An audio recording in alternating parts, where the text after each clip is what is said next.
warahmatullahi wabarakatuh.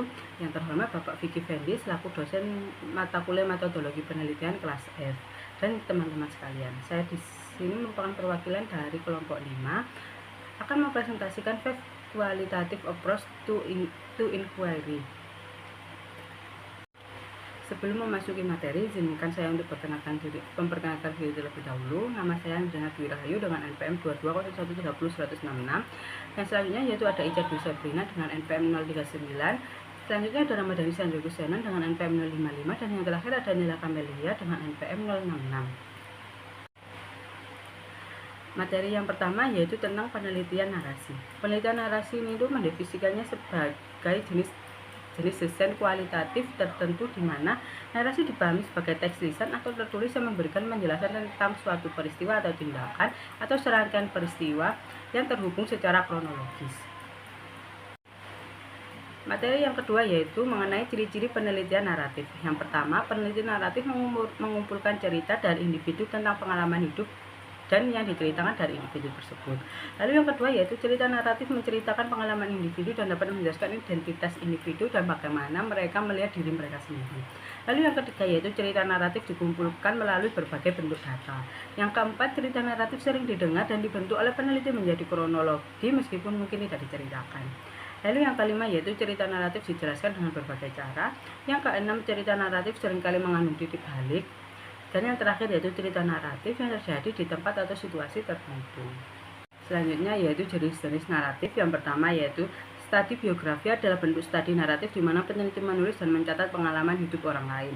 Lalu yang kedua yaitu autoetnografi, ditulis dan direkam oleh individu menjadi subjek penelitian. Dan yang terakhir yaitu sejarah lisan, terdiri dari kumpulan refleksi pribadi tentang peristiwa dan penyebab serta akibatnya dari satu individu atau beberapa individu.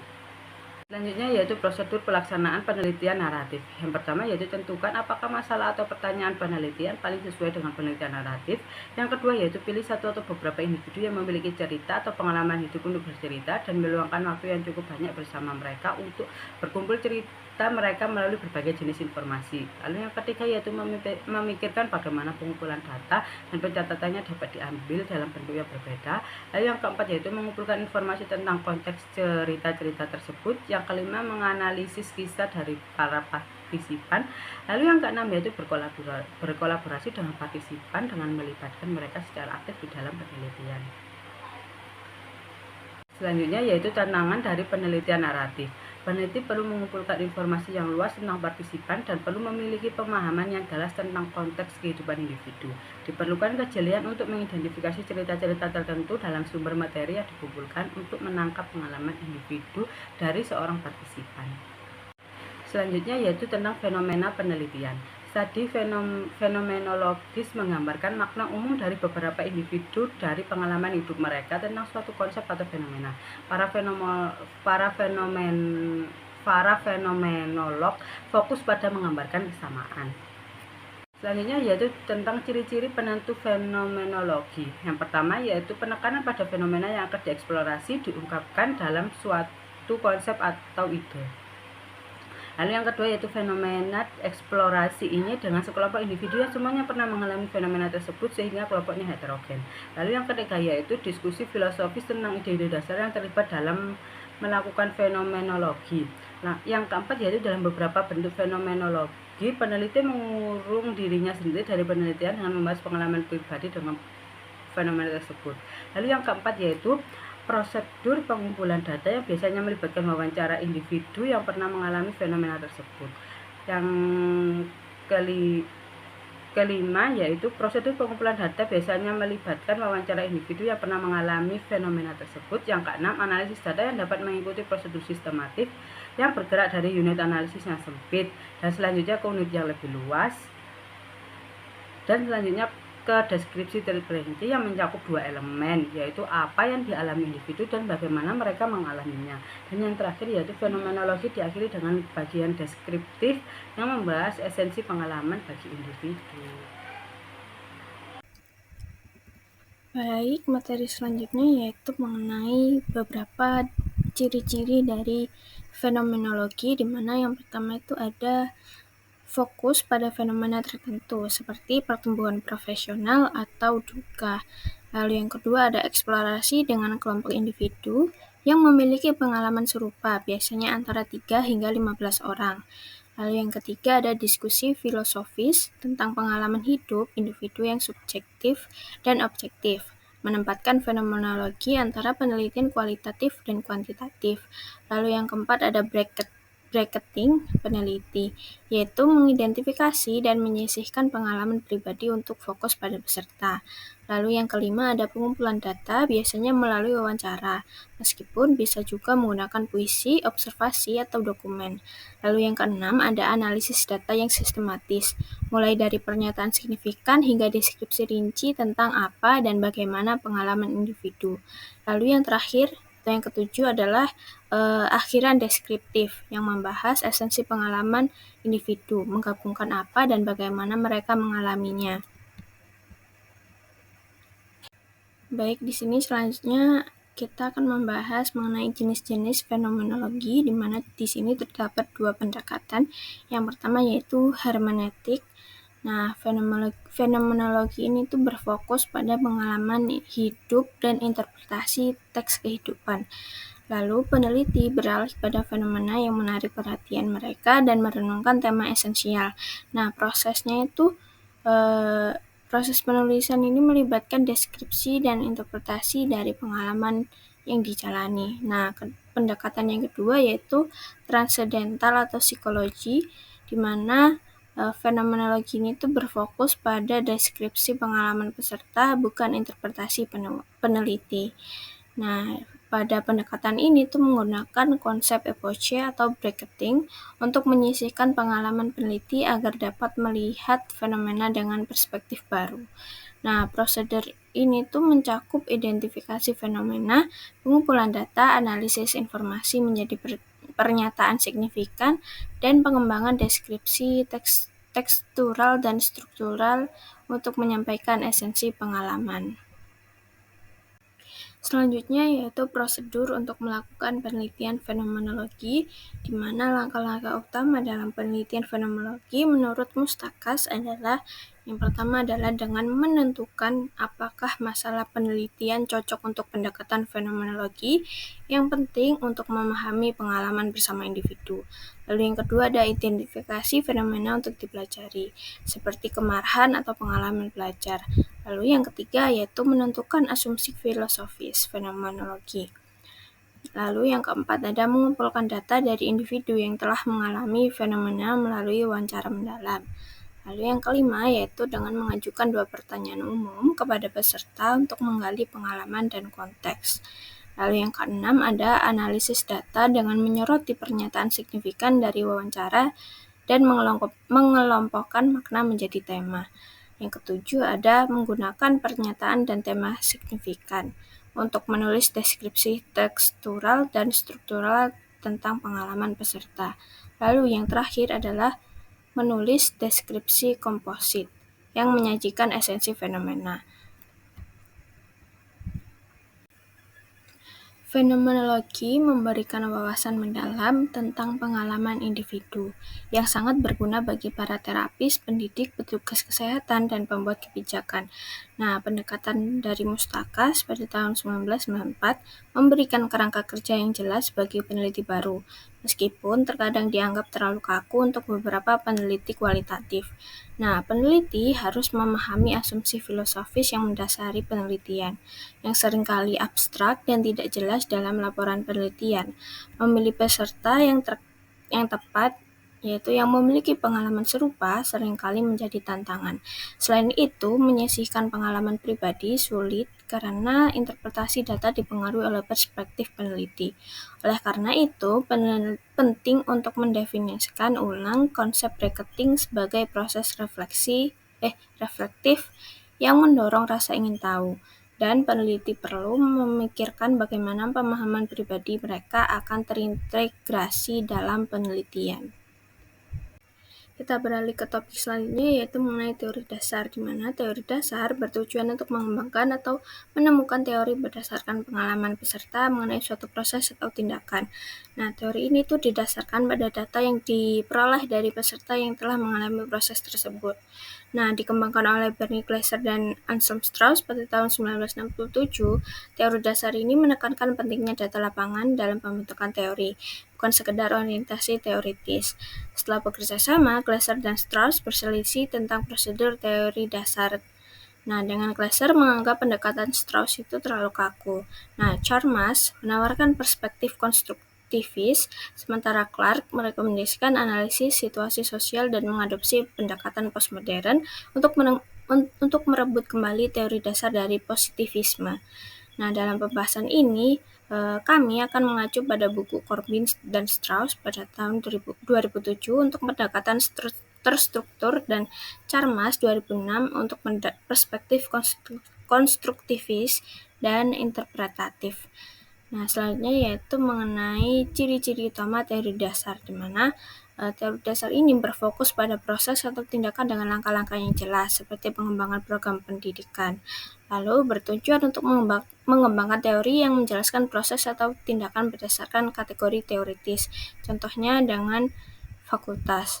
Lalu penggunaan memo untuk mencatat ide selama pengumpulan dan analisis data guna merumuskan alur proses. Pengumpulan data melalui wawancara dan perbandingan terus-menerus antara data dan teori yang berkembang.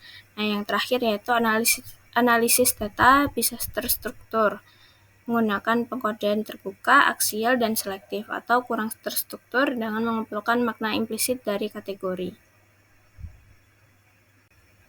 Nah, selanjutnya yaitu jenis-jenis penelitian teori dasar, yaitu terdapat dua pendekatan. Yang pertama milik Strauss dan Corbin, lalu yang kedua yaitu dari Chalmers, di mana pendekatan sistematik dari Strauss dan Corbin ini mengembangkan teori melalui wawancara dan analisis data yang terstruktur dengan langkah-langkah seperti pengkodean terbuka, aksial, dan selektif untuk menghubungkan kategori informasi.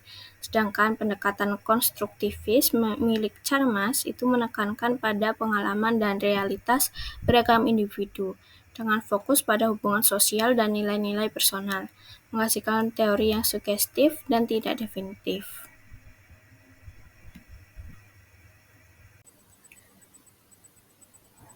Selanjutnya yaitu prosedur untuk melakukan penelitian dalam ground teori. Jadi peneliti ini perlu untuk memulai dengan menentukan apakah ground teori ini cocok untuk digunakan dalam mempelajari masalah penelitian mereka. Pengertian dari ground teori sendiri ini adalah desain yang baik untuk digunakan ketika tidak ada teori yang tersedia untuk menjelaskan atau memahami suatu proses. Nah, literatur itu mungkin memiliki model yang tersedia, tetapi model tersebut dikembangkan dan juga diuji pada sampel dan juga populasi yang berbeda dari yang diminati oleh para peneliti kualitatif. Selain itu, teori mungkin ada, tetapi belum lengkap karena tidak mencakup variabel ataupun kategori yang mungkin berharga bagi seorang peneliti. Secara praktis, teori juga mungkin diperlukan untuk menjelaskan bagaimana orang itu mengalami suatu fenomena, dan ground teori ini yang dikembangkan oleh peneliti akan memberikan kerangka umum semacam itu. Nah, pertanyaan penelitian yang diajukan peneliti kepada partisipan itu akan berfokus pada pemahaman tentang bagaimana individu mengalami proses tersebut dan juga mengidentifikasi langkah-langkah dalam proses tersebut. Sebagai contoh, apa yang terjadi dalam proses ini, kemudian bagaimana proses ini dapat berkembang. Nah, setelah awalnya mengeksplorasi isu-isu ini, peneliti kemudian kembali kepada partisipan dan juga mengajukan pertanyaan yang lebih rinci untuk membantu membentuk fase pengkodean aksial seperti apa yang menjadi inti dari proses ini, kemudian apa yang mempengaruhi atau menyebabkan fenomena ini terjadi, atau dalam kurun kondisi kausal, dan juga strategi apa yang digunakan selama proses ini, dan apa dampak atau konsekuensi yang terjadi. Nah, pertanyaan-pertanyaan tersebut ini biasanya diajukan dalam wawancara.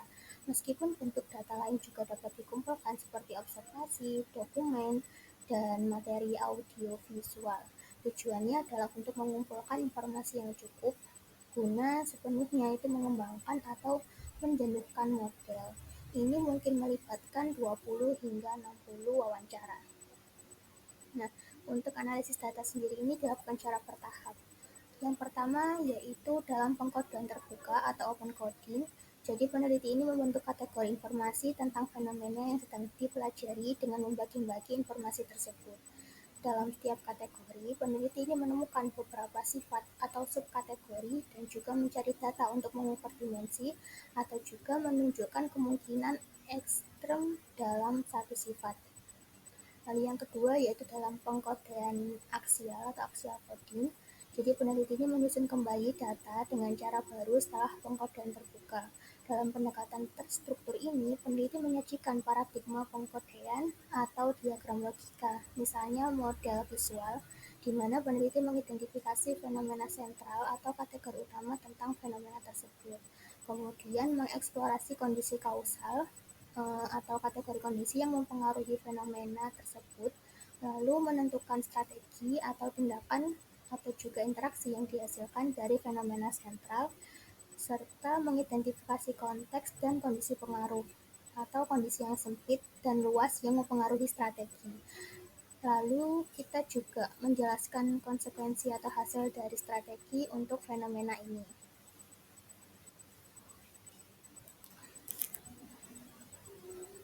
Kemudian dalam pengkodean selektif atau selective coding, jadi peneliti mungkin menulis garis cerita yang menghubungkan kategori-kategori tersebut, atau peneliti juga dapat menyusun proposisi ataupun hipotesis yang menyatakan hubungan yang diprediksi.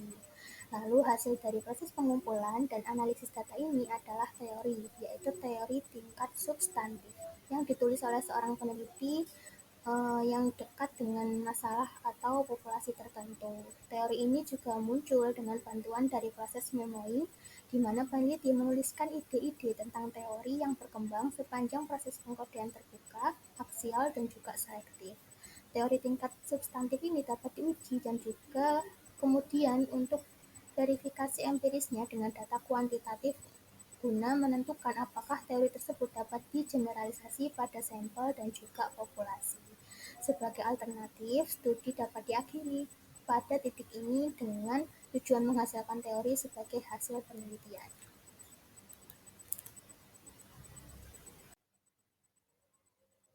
Selanjutnya yaitu tantangan dalam melakukan penelitian grounded theory. Ini terdiri dari 3 hal. Jadi penelitian grounded theory ini di mana peneliti perlu mengesampingkan ide atau konsep teoritis sejauh mungkin agar teori analitis dan juga substantif dapat muncul secara alami. Meskipun pendekatan ini bersifat evolutif dan juga induktif dalam penelitian kualitatif, peneliti itu harus menyadari bahwa ini adalah pendekatan sistematis dengan langkah-langkah khusus dalam analisis data, terutama dari perspektif Corbin dan juga Strauss. Lalu yang kedua, peneliti menghadapi kesulitan dalam menentukan kapan kategori sudah jenuh atau kapan teori sudah cukup rinci. Jadi, salah satu strategi untuk mencapai kejenuhan adalah dengan menggunakan discriminant sampling, yaitu mengumpulkan informasi tambahan dari individu yang bersedia dan juga berbeda dari peserta awal untuk memastikan apakah teori ini berlaku bagi partisipan tambahan. Lalu yang terakhir, peneliti juga perlu menyadari bahwa hasil utama dari studi ini adalah teori dengan komponen spesifik, fenomena sentral, kondisi kausal strategi, kondisi dan juga konteks, serta konsekuensi. Jadi, ini merupakan kategori yang ditentukan dalam teori sehingga pendekatan Strauss dan juga Corbin mungkin kurang fleksibel bagi beberapa peneliti kualitatif. Dalam kasus ini, pendekatan Habermas yang lebih adaptif dan kurang terstruktur itu dapat digunakan.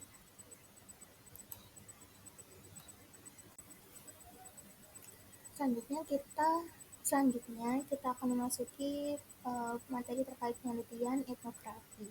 Yang pertama, kita akan membahas mengenai definisi dan juga latar belakang dari penelitian etnografi.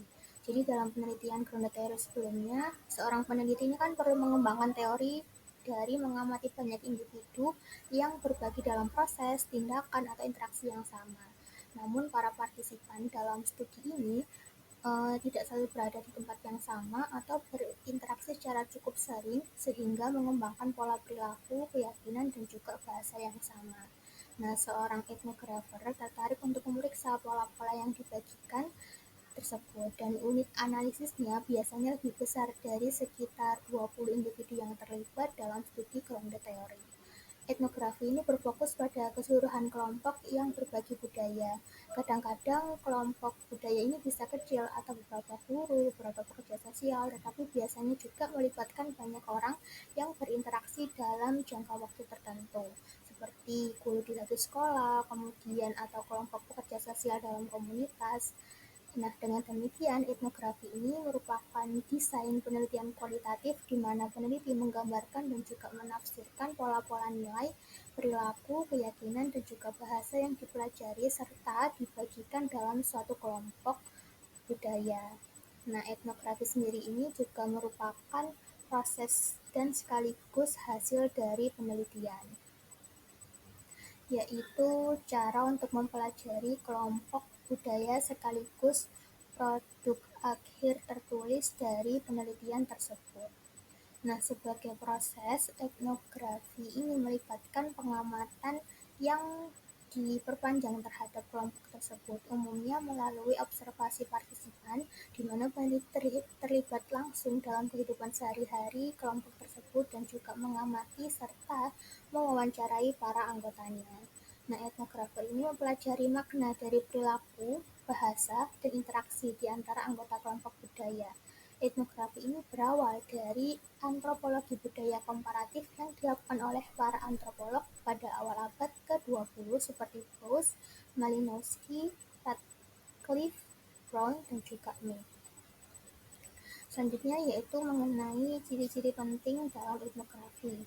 Untuk yang pertama, etnografi ini berfokus pada pengembangan deskripsi yang kompleks dan menyeluruh tentang budaya suatu kelompok, yaitu kelompok yang berbagi budaya. Jadi etnografi ini bisa mencakup keseluruhan kelompok atau hanya sebagian dari kelompok tersebut.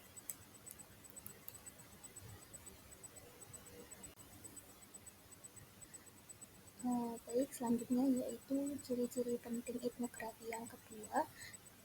Dalam etnografi, peneliti ini mencari pola atau bisa juga disebut ritual, perilaku sosial yang lazim atau keteraturan dalam aktivitas mental kelompok seperti ide dan keyakinan yang diekspresikan melalui bahasa atau aktivitas material, seperti bagaimana mereka berperilaku di dalam kelompok yang diamati oleh peneliti.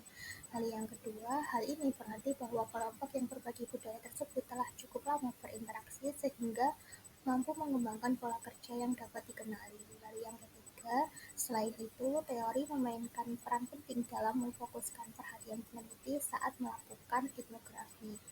Misalnya, etnografer ini memulai dengan teori sebuah penjelasan umum tentang apa yang ingin mereka temukan yang diambil dari ilmu kognitif untuk memahami ide dan keyakinan, atau dari teori materialis seperti tekno-environmentalisme, marxisme, akulturasi, atau inovasi untuk mengamati bagaimana individu dalam kelompok yang berbagi budaya tersebut berperilaku dan juga berbicara.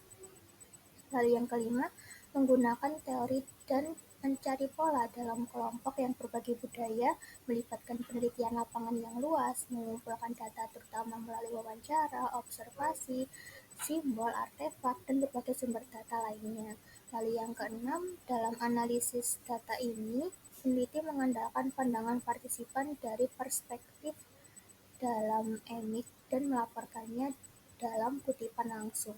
Kemudian menyintesis data tersebut dengan menyaringnya melalui perspektif ilmiah peneliti atau etik untuk mengembangkan interpretasi budaya secara keseluruhan. Nah, interpretasi budaya ini merupakan deskripsi kelompok dan tema yang terkait dengan konsep teoretis yang sedang dieksplorasi dalam studi tersebut. Biasanya, dalam etnografi yang baik, tidak banyak yang diketahui tentang bagaimana kelompok tersebut berfungsi, misalnya bagaimana sebuah geng ini beroperasi, dan juga pembaca memperoleh pemahaman baru dan unik tentang kelompok tersebut. Lalu ciri-ciri penting etnografi yang terakhir yaitu Analisis ini menghasilkan pemahaman tentang bagaimana kelompok yang berbagi budaya tersebut bekerja, kemudian esensi dan cara kerjanya, dan cara hidup dari kelompok tersebut. Jadi, pada akhirnya kita dapat memberikan dua pertanyaan penting yang harus dijawab dalam sebuah etnografi. Yang pertama ada apa yang harus diketahui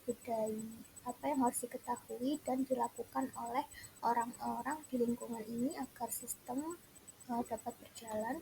Kemudian jika budaya yang kadang-kadang didefinisikan secara sederhana sebagai pengetahuan bersama, sebagian besar didapat melalui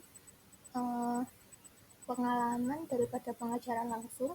Nah, itu bagaimana mereka yang sedang bergabung dalam kelompok ini menemukan jalan mereka tercapai tingkat berbagi yang memadai.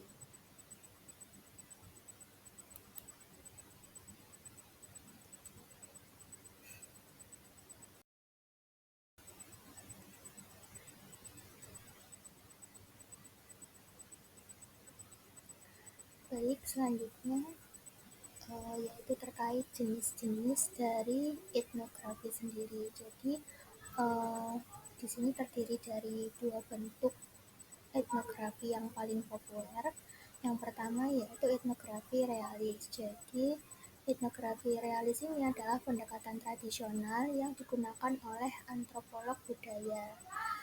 Etnografi ini seperti yang digambarkan oleh Van Manen yang mencerminkan sikap khusus yang diambil oleh peneliti terhadap individu yang diteliti. Nah, etnografi realis sendiri ini merupakan laporan objektif dari situasi yang ada. Umumnya ditulis dalam sudut pandang orang ketiga dan melaporkan secara objektif informasi yang diperoleh dari partisipan di lokasi penelitian. Dalam pendekatan ini, etnografer realis menceritakan studi dalam suara orang ketiga yang netral dan melaporkan apa yang diamati atau didengar dari partisipan. Lalu bentuk jenis yang kedua yaitu etnografi kritis. Jadi etnografi kritis ini adalah jenis penelitian etnografi di mana penulis mendukung pembebasan kelompok yang termarginalkan dalam masyarakat. Peneliti kritis umumnya adalah individu yang berorientasi politik dan berusaha melalui penelitiannya untuk berbicara menentang ketidaksetaraan dan dominasi. Komponen utama dari etnografi kritis meliputi orientasi yang bernilai tinggi, memberdayakan orang dengan memberikan mereka lebih banyak wewenang, kemudian menantang status quo, dan menangani masalah kekuasaan dan juga kontrol. Etnografer kritis akan mempelajari isu-isu terkait kekuasaan, pemberdayaan, ketidaksetaraan, dominasi, represi, hegemoni, dan juga viktimisasi. Selanjutnya yaitu prosedur dalam melakukan etnografi. Untuk yang pertama, kita harus menentukan apakah etnografi ini merupakan desain yang paling sesuai untuk mempelajari masalah penelitian. Lalu yang kedua, kita harus mengidentifikasi dan juga menemukan kelompok berbagi budaya yang akan dipelajari. Kemudian yang ketiga, memilih tema budaya, isu atau teori untuk dipelajari mengenai kelompok tersebut. Lalu yang keempat, menentukan jenis etnografi yang akan digunakan untuk mempelajari konsep budaya. Kemudian yang kelima, kita harus mengumpulkan informasi di konteks atau lokasi tempat sekelompok bekerja atau tinggal. Nah, hal ini bisa juga disebut sebagai kerja lapangan. Lalu yang keenam, kita harus menganalisis data dari berbagai sumber yang dikumpulkan untuk memberikan deskripsi kelompok berbagi budaya, tema yang muncul dalam kelompok, dan interpretasi secara keseluruhan. Dan yang terakhir, kita harus menyusun seperangkat aturan kerja atau generalisasi tentang bagaimana kelompok berbagi budaya ini bekerja sebagai hasil akhir dari analisis ini. Nah, produk akhir adalah potret budaya yang holistik dari kelompok tersebut yang merupakan gabungan pandangan partisipan atau elit serta pandangan peneliti atau etik. Produk ini juga dapat mendorong kebutuhan kelompok tersebut atau juga menyarankan perubahan dalam masyarakat. Akibatnya, pembaca belajar tentang kelompok berbagi budaya dari perspektif partisipan dan interpretasi peneliti. Produk lain mungkin berbasis pertunjukan seperti produksi teater, drama, atau puisi. Baik, selanjutnya masih dalam narrative research mengenai challenge atau tantangan.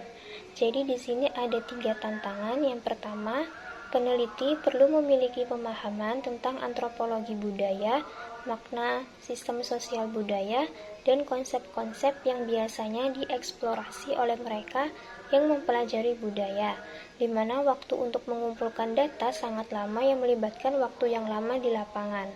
Lalu yang kedua adalah terdapat kemungkinan bahwa peneliti akan menjadi penduduk asli dan tidak dapat menyelesaikan atau dikompromikan dalam penelitian. Dan yang ketiga, kepekaan terhadap kebutuhan individu yang sedang dipelajari sangat penting, dan peneliti harus mengakses dan melaporkan dampaknya dalam melakukan penelitian pada orang-orang dan tempat-tempat yang sedang dieksplorasi. Selanjutnya yaitu mengenai studi kasus penelitian. Jadi definisi dan latar belakang dari studi kasus penelitian ini yaitu adalah studi kasus merupakan pendekatan penelitian kualitatif yang mendalami suatu sistem terbatas atau beberapa sistem dalam konteks nyata melalui pengumpulan data dari berbagai sumber seperti wawancara, observasi, dan dokumen. Metode ini yang sering dianggap sebagai metodologi oleh peneliti seperti Yin dan Slick, memungkinkan pemahaman mendalam mengenai subjek tertentu dalam konteksnya. Berakar dari antropologi dan sosiologi, studi kasus telah berkembang di berbagai disiplin ilmu seperti psikologi dan hukum, dengan peneliti ternama seperti Malinowski dan Ripley yang telah memperkuat fondasinya. Selanjutnya yaitu fitur-fitur yang menentukan studi kasus. Di sini terdapat 7 fitur. Yang pertama yaitu penelitian studi kasus dimulai dengan identifikasi kasus tertentu. Kasus ini dapat berupa entitas konkret seperti individu, kelompok kecil, organisasi, atau kemitraan. Lalu yang kedua, tujuan dari pelaksanaan studi kasus juga penting.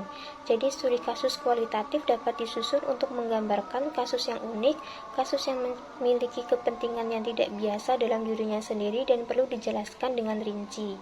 Lalu yang ketiga adalah ciri khas studi kasus kualitatif yang baik, merupakan menyajikan pemahaman mendalam tentang kasus tersebut. Untuk mencapai hal ini, peneliti mengumpulkan berbagai bentuk data kualitatif, mulai dari wawancara, observasi, dokumen, hingga materi audio visual. Lalu yang keempat adalah pemilihan pendekatan analisis data dalam studi kasus akan berbeda-beda. Jadi beberapa studi kasus melibatkan analisis beberapa unit dalam kasus tersebut, misalnya sekolah, distrik sekolah, sementara yang lain melaporkan keseluruhan kasus, misalnya distrik sekolah. Lalu yang kelima, kunci untuk memahami analisis adalah bahwa penelitian studi kasus yang baik melibatkan deskripsi kasus. Deskripsi ini berlaku untuk studi kasus intrinsik dan instrumental. Selain itu, peneliti dapat mengidentifikasi tema atau isu atau situasi khusus untuk dipelajari dalam setiap kasus. Lalu yang keenam, tema atau isu dapat disusun ke dalam kronologi oleh peneliti. Dianalisis lintas kasus untuk mencari persamaan dan perbedaan di antara kasus atau disajikan sebagai model teoritis. Lalu yang ketujuh adalah studi kasus seringkali diakhiri dengan kesimpulan yang dibuat oleh peneliti tentang makna keseluruhan yang diperoleh dari kasus tersebut. Hal ini disebut pernyataan oleh Steck atau pola atau penjelasan yang membangun oleh Yin. Selanjutnya yaitu jenis studi kasus. Jadi studi kasus ini terdiri dari 2 jenis. Yang pertama adalah studi kasus kualitatif berdasarkan ukuran kasus. Pada jenis ini yaitu seperti apakah kasus tersebut melibatkan satu individu, beberapa individu, satu kelompok, seluruh program, atau satu kegiatan. Lalu jenis yang kedua adalah studi kasus kualitatif berdasarkan maksud analisis kasus. Pada jenis kedua ini ada tiga studi kasus lagi dibedakan. Yang pertama yaitu studi kasus instrumental tunggal. Di sini peneliti berfokus pada satu isu atau perhatian, lalu memilih satu kasus terbatas untuk mengilustrasikan isu tersebut. Lalu yang kedua adalah studi kasus kolektif atau studi kasus jamak, merupakan studi kasus di mana satu isu atau perhatian dipilih lagi, tetapi penyelidik memilih beberapa studi kasus untuk mengilustrasikan isu tersebut. Di sini peneliti dapat memilih beberapa program dari beberapa lokasi penelitian atau beberapa program dalam satu lokasi untuk studi. Lalu yang ketiga yaitu studi kasus intrinsik yang berfokus pada kasus itu sendiri, misalnya mengevaluasi program atau mempelajari siswa yang mengalami kesulitan, karena kasus tersebut menyajikan situasi yang tidak biasa atau unik. Selanjutnya yaitu prosedur pelaksanaan studi kasus.